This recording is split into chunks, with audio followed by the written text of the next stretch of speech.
Hi friends, அஸ்ஸலாமு அலைக்கும். இன்றைக்கி என்ன சாப்பாடுன்னு பார்க்கலாமா? அன்றைக்கி என்ன சாப்பாடுனா சுட சுட சோறு, மிளகு ரசம், வெண்டிக்காய் சாம்பார், உருளைக்கிழங்கு வறுவல், மல்லி புதினா துவையல், கேரட் பொரியல், முட்டை வறுவல், முட்டை ஆம்லெட், கொத்தரங்காய் பொரியல்,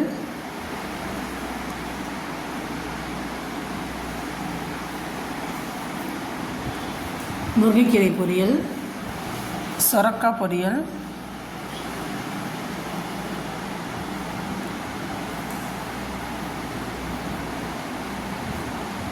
வாங்க சாப்பிட்லாம். இந்த வீடியோ பிடிச்சிருந்தா லைக் பண்ணுங்கள், கமெண்ட் பண்ணுங்கள், ஷேர் பண்ணுங்கள், மறக்காமல் சப்ஸ்கிரைப் பண்ணுங்கள்.